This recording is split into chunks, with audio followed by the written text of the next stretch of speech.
أعوذ بالله من الشيطان الرجيم. لتجدن أشد الناس عداوة للذين آمنوا اليهود والذين أشركوا ولتجدن أقربهم مودة للذين آمنوا الذين قالوا إنا نصارى ذلك بأن منهم قسيسين ورهبانا وأنهم لا يستكبرون وإذا سمعوا ما أنزل إلى الرسول ترى أعينهم تفيض من الدمع مما عرفوا من الحق يقولون ربنا آمنا فاكتبنا مع الشاهدين وما لنا لا نؤمن بالله وما جاءنا من الحق ونطمع أن يدخلنا ربنا مع القوم الصالحين فأثابهم الله بما قالوا جنات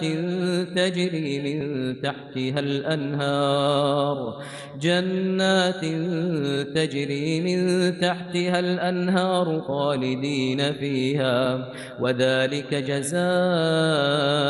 المحسنين والذين كفروا وكذبوا بآياتنا أولئك أصحاب الجحيم يا أيها الذين آمنوا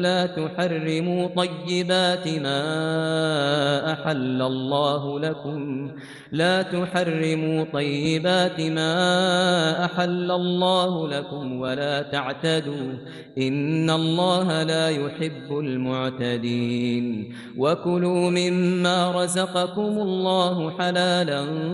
طيبا واتقوا الله الذي أنتم به مؤمنون لا يؤاخذكم الله باللغو في أيمانكم ولكن يؤاخذكم بما عقدتم الأيمان فكفارته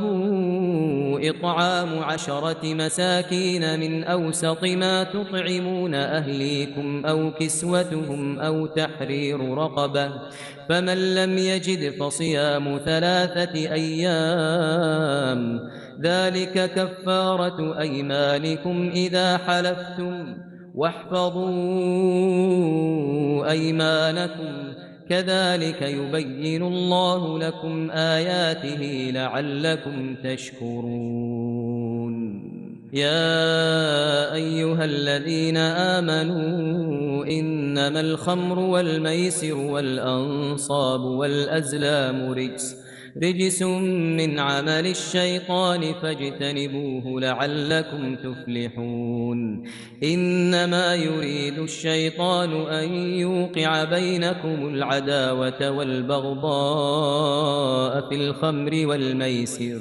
ويصدكم عن ذكر الله وعن الصلاة فهل أنتم منتهون وأطيعوا الله وأطيعوا الرسول واحذروا فإن توليتم فاعلموا أنما على رسولنا البلاغ المبين ليس على الذين آمنوا وعملوا الصالحات جناح فيما طعموا إذا ما اتقوا وآمنوا وعملوا الصالحات ثم اتقوا وأحسنوا والله يحب المحسنين يا أيها الذين آمنوا ليبلونكم الله بشيء من الصيد تناله أيديكم ورماحكم ليعلم الله من يخافه بالغيب فمن اعتدى بعد ذلك فله عذاب أليم يا أيها الذين آمنوا لا تقتلوا الصيد وأنتم حرم ومن قتله منكم متعمدا فجزاء مثل ما قتل من النعم يحكم به ذوى عدل منكم هديا بالغ الكعبة أو كفارة طعام مساكين أو عدل ذلك صياما ليذوق وبال أمره عفى الله عما سلف ومن عاد فينتقم الله منه والله عزيز ذو انتقام. أحل لكم صيد البحر وطعامه متاعا لكم وللسيارة وحرم عليكم صيد البر ما دمتم حرما واتقوا الله الذي إليه تحشرون. جعل الله الكعبة البيت الحرام قياما للناس والشهر الحرام والهدي والقلائد ذلك لتعلموا أن الله يعلم ما في السماوات وما في الأرض وأن الله بكل شيء عليم. اعلموا أن الله شديد العقاب وأن الله غفور رحيم. ما على الرسول إلا البلاغ والله يعلم ما تبدون وما تكتمون. قل لا يستوي الخبيث والطيب ولو أعجبك كثرة الخبيث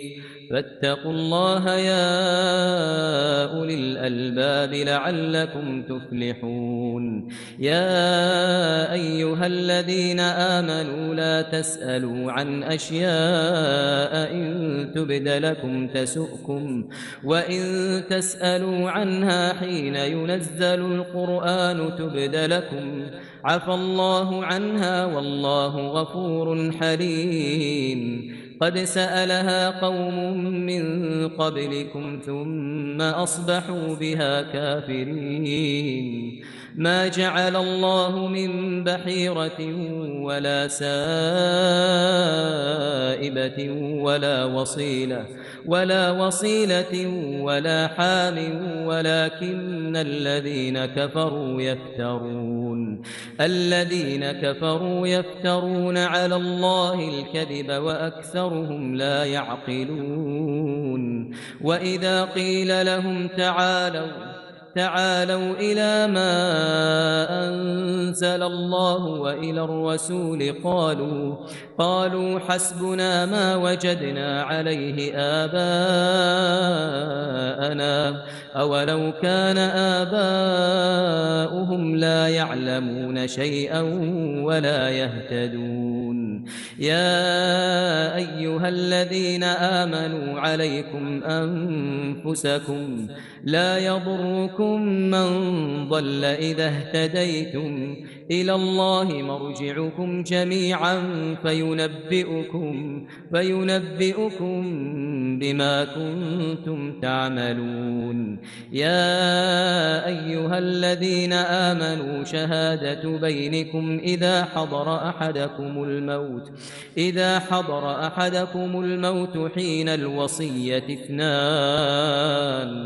اثنان ذوى عدل منكم أو آخران من غيركم إن أنتم ضربتم في الأرض فأصابتكم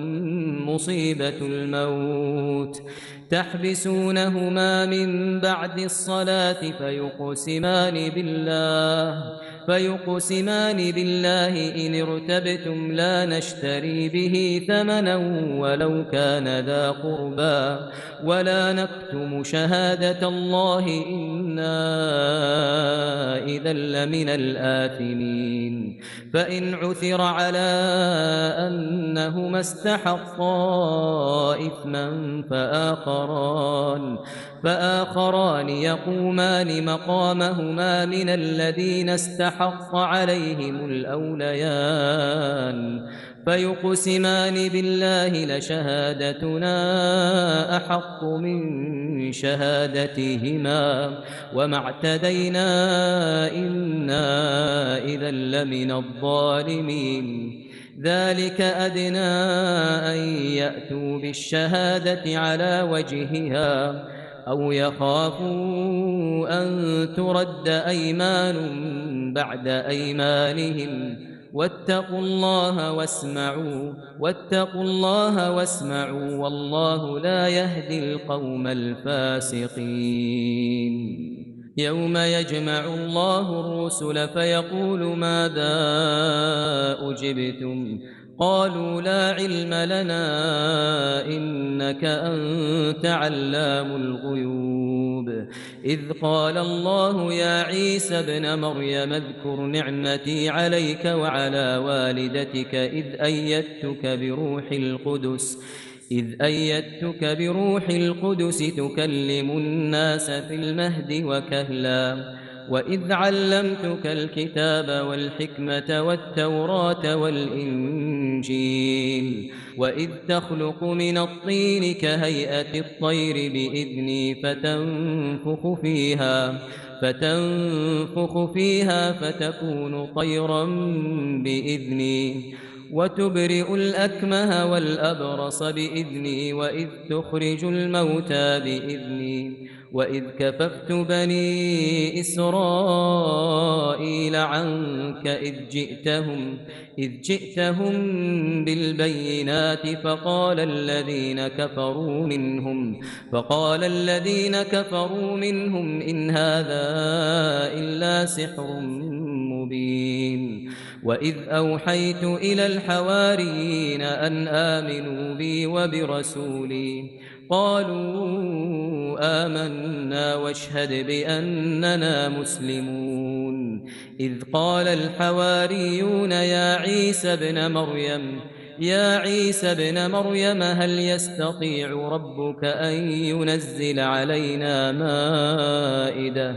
هل يستطيع ربك أن ينزل علينا مائدة من السماء قال اتقوا الله إن كنتم مؤمنين قالوا نريد أن نأكل منها وتطمئن قلوبنا ونعلم أن قد صدقتنا ونكون عليها من الشاهدين قال عيسى ابن مريم اللهم ربنا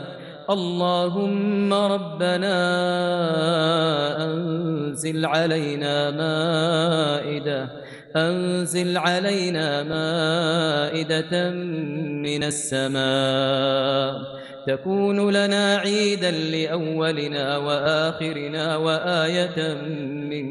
وآية منك وارزقنا وأنت خير الرازقين قال الله إني منزلها عليكم فمن يكفر بعد منكم فإني أعذبه عذابا لا أعذبه أحدا من العالمين وإذ قال الله يا عيسى ابن مريم أأنت قلت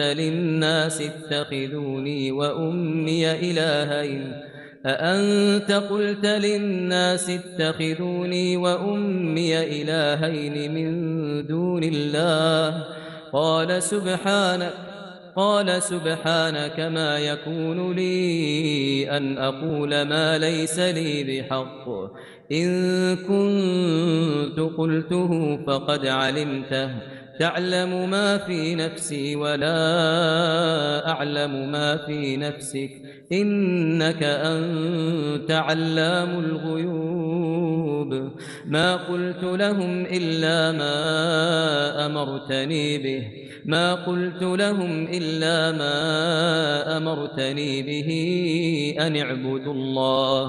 أن اعبدوا الله ربي وربكم وكنت عليهم شهيدا ما دمت فيهم فلما توفيتني كنت أنت الرقيب عليهم وأنت على كل شيء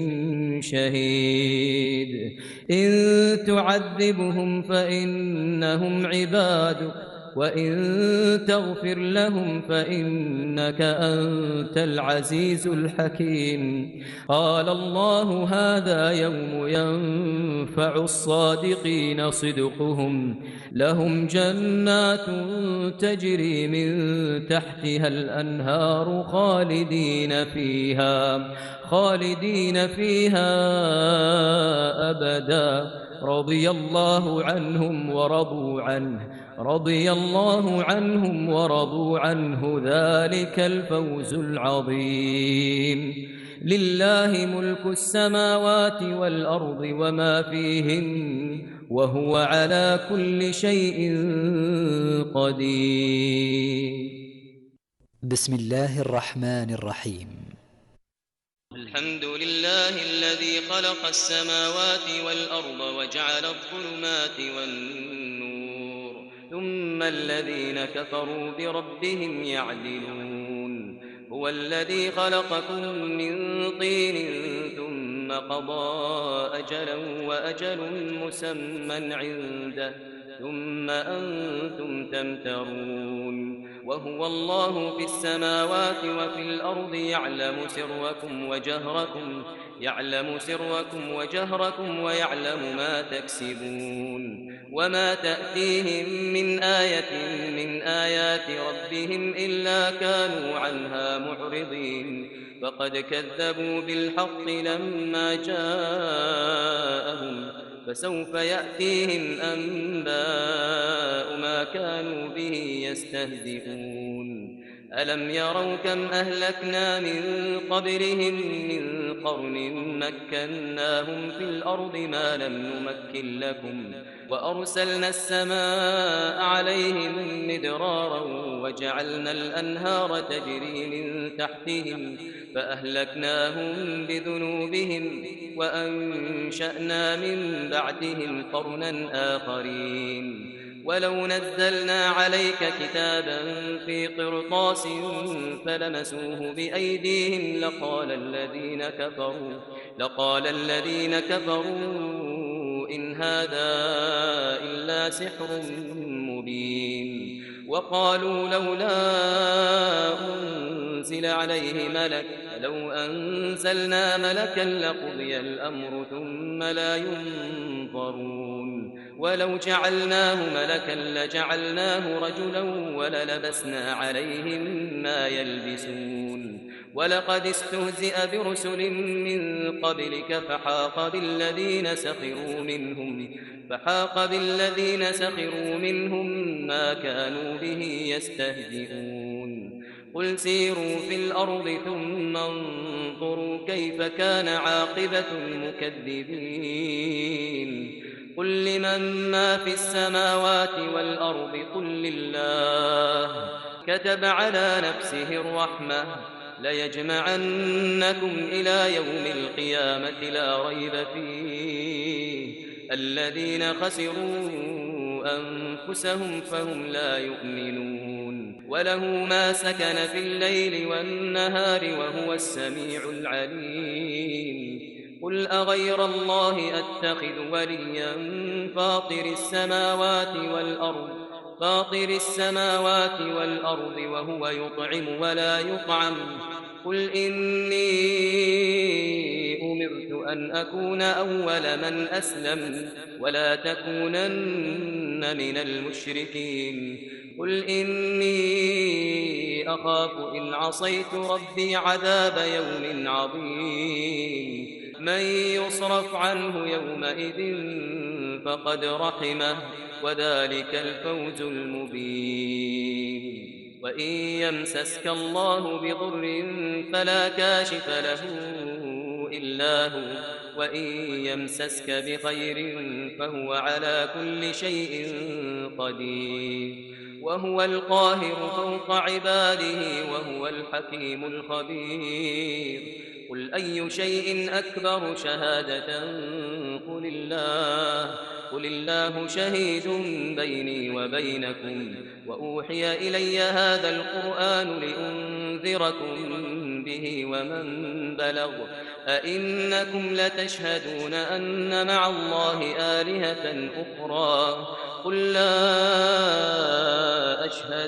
قل إنما هو إله واحد وإنني بريء مما تشركون الذين آتيناهم الكتاب يعرفونه كما يعرفون أبناءهم الذين خسروا أنفسهم فهم لا يؤمنون ومن أظلم ممن افترى على الله كذبا أو كذب بآياته إنه لا يفلح الظالمون ويوم نحشرهم جميعا ثم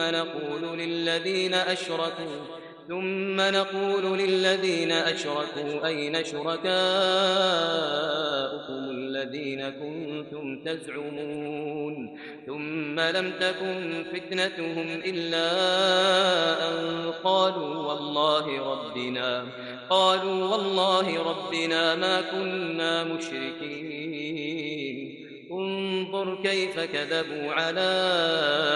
أنفسهم وضل عنهم ما كانوا يفترون ومنهم من يستمع إليك وجعلنا على قلوبهم أكنة أن يفقهوه وفي آذانهم وقرا وإن يروا كل آية لا يؤمنوا بها حتى إذا جاءوك يجادلونك يقول الذين كفروا إن هذا إلا أساطير الأولين وهم ينهون عنه وينأون عنه وإن يهلكون إلا أنفسهم وما يشعرون ولو ترى إذ وقفوا على النار فقالوا يا ليتنا نرد ولا نكذب بآيات ربنا ونكون من المؤمنين بل بدا لهم ما كانوا يخفون من قبل ولو ردوا لعادوا لما نهوا عنه وإنهم لكاذبون وقالوا إن هي إلا حياتنا الدنيا وما نحن بمبعوثين ولو ترى إذ وقفوا على ربهم قال أليس هذا بالحق قالوا بلى وربنا قال فذوقوا العذاب بما كنتم تكفرون قد خسر الذين كذبوا بلقاء الله حتى إذا جاءتهم الساعة بغتة قالوا يا حسرتنا على ما فرطنا فيها وهم يحملون أوزارهم على ظهورهم ألا ساء ما يزرون وما الحياة الدنيا إلا لعب وله وللدار الآخرة خير للذين يتقون أفلا تعقلون قد نعلم إنه ليحزنك الذي يقولون فإنهم لا يكذبونك ولكن الظالمين بآيات الله يجحدون ولقد كذبت رسل من قبلك فصبروا على ما كذبوا وأوذوا حتى أتاهم نصرنا ولا مبدل لكلمات الله ولقد جاءك من نبأ المرسلين وإن كان كبر عليك إعراضهم فإن استطعت أن تبتغي نفقا في الأرض أو سلما في السماء فتأتيهم بآية ولو شاء الله لجمعهم على الهدى فلا تكونن من الجاهلين.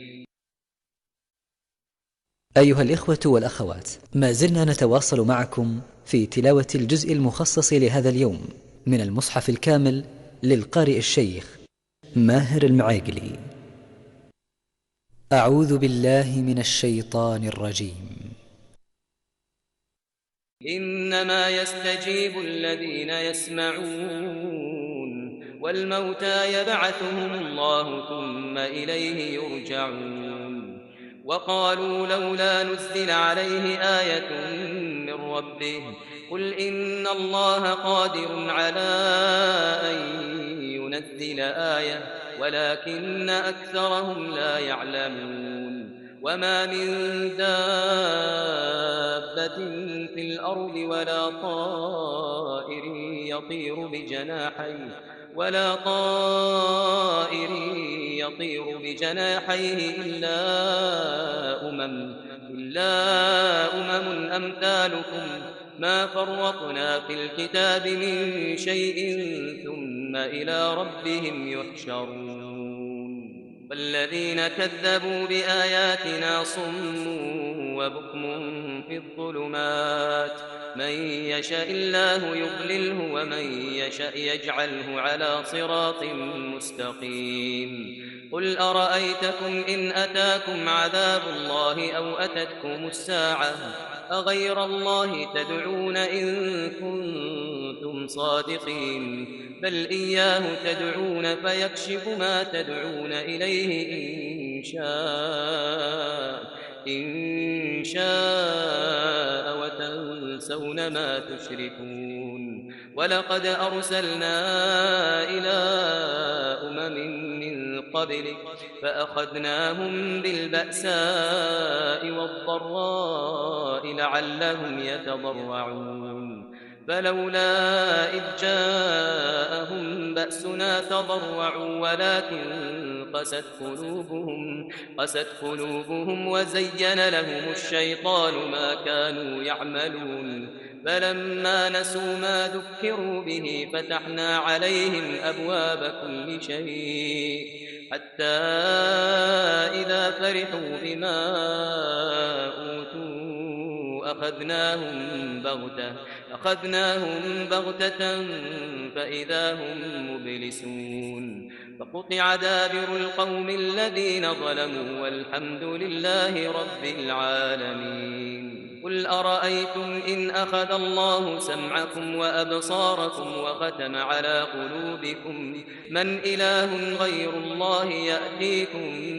به انظر كيف نصرف الآيات ثم هم يصدفون قل أرأيتكم إن أتاكم عذاب الله بغتة أو جهرة هل يهلك إلا القوم الظالمون وما نرسل المرسلين إلا مبشرين ومنذرين فمن آمن وأصلح فلا خوف عليهم ولا هم يحزنون والذين كذبوا بآياتنا يمسهم العذاب بما كانوا يفسقون قل لا أقول لكم عندي خزائن الله ولا أعلم الغيب ولا أقول لكم إني ملك إن أتبع إلا ما يوحى إلي قل هل يستوي الأعمى والبصير أفلا تتفكرون وأنذر به الذين يخافون أن يحشروا إلى ربهم ليس لهم من دونه ولي ولا شفيع لعلهم يتقون ولا تطرد الذين يدعون ربهم بالغداة والعشي يريدون وجهه ما عليك من حسابهم من شيء وما من حسابك عليهم من شيء فتطردهم فتكون من الظالمين وكذلك فتنا بعضهم ببعض ليقولوا أهؤلاء من الله عليهم من بيننا أليس الله بأعلم بالشاكرين وإذا جاءك الذين يؤمنون بآياتنا فقل سلام عليكم كتب ربكم على نفسه الرحمة أنه من عمل منكم سوءا بجهالة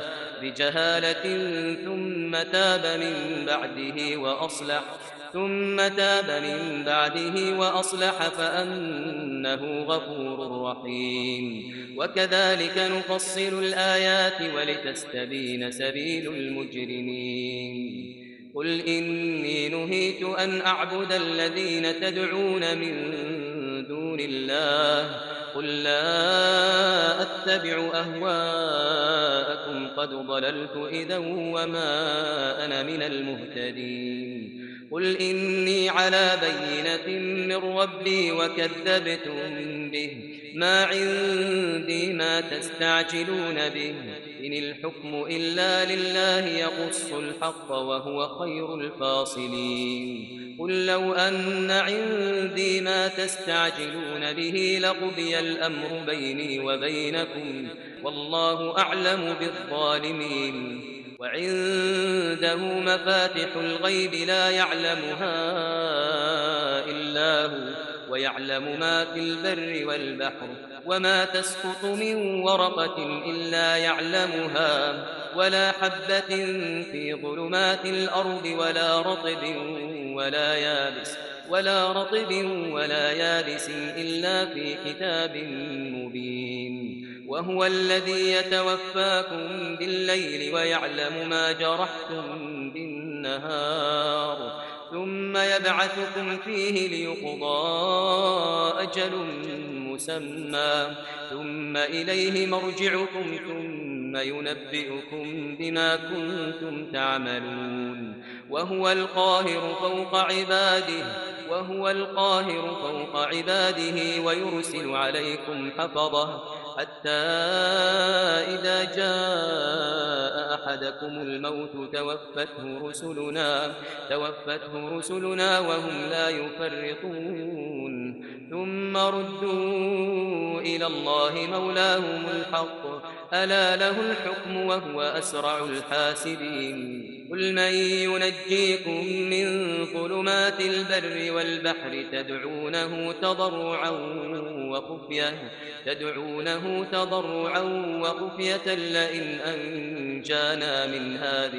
لئن أنجانا من هذه لنكونن من الشاكرين قل الله ينجيكم منها ومن كل كرب ثم أنتم تشركون قل هو القادر على أن يبعث عليكم عذابا من فوقكم أو من تحت أرجلكم أو يلبسكم شيعا ويذيق بعضكم بأس بعض انظر كيف نصرف الآيات لعلهم يفقهون وكذب به قومك وهو الحق قل لست عليكم بوكيل لكل نبأ مستقر وسوف تعلمون وإذا رأيت الذين يخوضون في آياتنا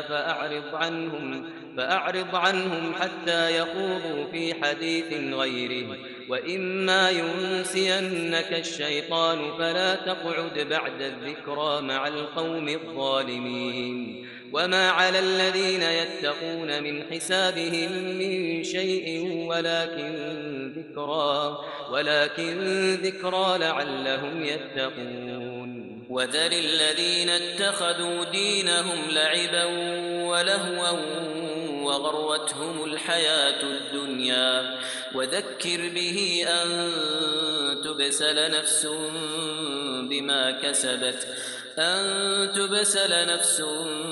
بما كسبت ليس لها من دون الله ولي ولا شفيع وإن تعدل كل عدل لا يؤخذ منها أولئك الذين أبسلوا بما كسبوا لهم شراب من حميم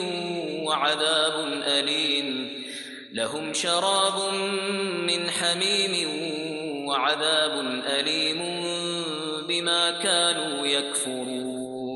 قل أندعو من دون الله ما لا ينفعنا ولا يضرنا ونرد على أعقابنا بعد إذ هدانا الله كالذي استهوته الشياطين في الأرض حيران له أصحاب يدعونه إلى الهدى ائتنا قل إن هدى الله هو الهدى وأمرنا لنسلم لرب العالمين وأن أقيموا الصلاة واتقوه وهو الذي إليه تحشرون وهو الذي خلق السماوات والأرض بالحق ويوم يقول كن فيكون قوله الحق وله الملك يوم ينفخ في الصور عالم الغيب والشهادة وهو الحكيم الخبير وإذ قال إبراهيم لأبيه آزر أتتخذ أصناما آلهة إني أراك وقومك في ضلال مبين وكذلك نري إبراهيم ملكوت السماوات والأرض وليكون من الموقنين فلما جن عليه الليل رأى كوكبا قال هذا ربي فلما أفل قال لا أحب الآفلين فلما رأى القمر بازغا قال هذا ربي فلما أفل قال لئن لم يهدني ربي لأكونن من القوم الضالين فلما رأى الشمس بازغة قال هذا ربي هذا أكبر فلما أفلت قال يا قوم إني بريء مما تشركون إني وجهت وجهي للذي فطر السماوات والأرض حنيفا وما أنا من المشركين وحاجه قومه قال أتحاجوني في الله وقد هدان ولا أخاف ما تشركون به إلا أن يشاء ربي شيئا وسع ربي كل شيء علما أفلا تتذكرون وكيف أخاف ما أشركتم ولا تخافون أنكم أشركتم بالله ما لم ينزل به عليكم سلطانا فأي الفريقين أحق بالأمن إن كنتم تعلمون الذين آمنوا ولم يلبسوا إيمانهم بظلم أولئك لهم الأمن وهم مهتدون وتلك حجتنا آتيناها إبراهيم على قومه نرفع درجات من نشاء إن ربك حكيم عليم ووهبنا له إسحاق ويعقوب كلا هدينا ونوحا هدينا من قبل ومن ذريته داود وسليمان وأيوب ويوسف وموسى وهارون وكذلك نجزي المحسنين وزكريا ويحيى وعيسى وإلياس كل من الصالحين وإسماعيل واليسع ويونس ولوطا وكلا فضلنا على العالمين ومن آبائهم وذرياتهم وإخوانهم واجتبيناهم وهديناهم إلى صراط مستقيم ذلك هدى الله يهدي به من يشاء من عباده ولو أشركوا لحبط عنهم ما كانوا يعملون أولئك الذين آتيناهم الكتاب والحكم والنبوة فإن يكفر بها هؤلاء فقد وكلنا بها قوما ليسوا بها بكافرين أولئك الذين هدى الله فبهداه مقتده قل لا أسألكم عليه أجرا إن هو إلا ذكرى للعالمين وما قدروا الله حق قدره إذ قالوا ما أنزل الله على بشر من شيء. قل من أنزل الكتاب الذي جاء به موسى نورا وهدى للناس تجعلونه قراطيس تبدونها وتخفون كثيرا وعلمتم ما لم تعلموا أنتم ولا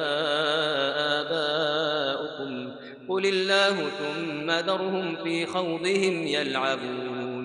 وهذا كتاب أنزلناه مبارك مصدق الذي بين يديه ولتنذر أم القرى ومن حولها والذين يؤمنون بالآخرة يؤمنون به وهم على صلاتهم يحافظون. ومن أظلم ممن افترى على الله كذبا أو قال أوحي إلي ولم يوح إليه شيء ومن قال سأنزل مثل ما أنزل الله. ولو ترى إذ الظالمون في غمرات الموت والملائكة باسطوا أيديهم أخرجوا أنفسكم اليوم تجزون عذاب الهون بما كنتم تقولون على الله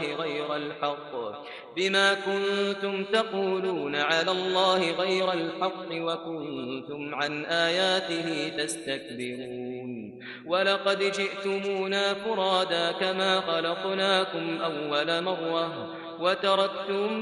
ما خولناكم وراء ظهوركم وما نرى معكم شفعاءكم الذين زعمتم أنهم فيكم شركاء لقد تقطع بينكم وضل عنكم ما كنتم تزعمون. إن الله فالق الحب والنوى يخرج الحي من الميت ومخرج الميت من الحي ذلكم الله فأنى تؤفكون. فالق الإصباح وجعل الليل سكنا والشمس والقمر حسبانا ذلك تقدير العزيز العليم. وهو الذي جعل لكم النجوم لتهتدوا بها في ظلمات البر والبحر قد فصلنا الآيات لقوم يعلمون. وهو الذي أنشأكم من نفس واحدة فمستقر ومستودع قد فصلنا الآيات لقوم يفقهون. وهو الذي أنزل من السماء ماء فأخرجنا به نبات كل شيء فأخرجنا منه خضرا نخرج منه حبا متراكبا ومن النخل من طلعها قنوان دانية وجنات من أعناب والزيتون والرمان مشتبها وغير متشابه انظروا إلى ثمره إذا أثمر وينعه إن في ذلكم لآيات لقوم يؤمنون. وجعلوا لله شركاء الجن وخلقهم وخرقوا له بنين وبنات بغير علم سبحانه وتعالى عما يصفون. بديع السماوات والأرض أنى يكون له ولد ولم تكن له صاحبة وخلق كل شيء وهو بكل شيء عليم. ذلكم الله ربكم لا إله إلا هو خالق كل شيء فاعبدوه وهو على كل شيء وكيل. لا تدركه الأبصار وهو يدرك الأبصار وهو اللطيف الخبير. قد جاءكم بصائر من ربكم فمن أبصر فلنفسه ومن عمي فعليها وما أنا عليكم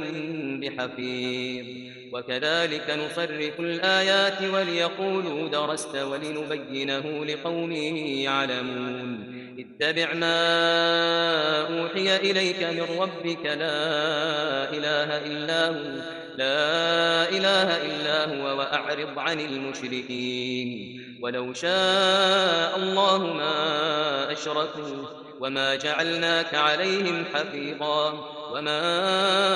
أنت عليهم بوكيل ولا تسبوا الذين يدعون من دون الله فيسبوا الله عدوا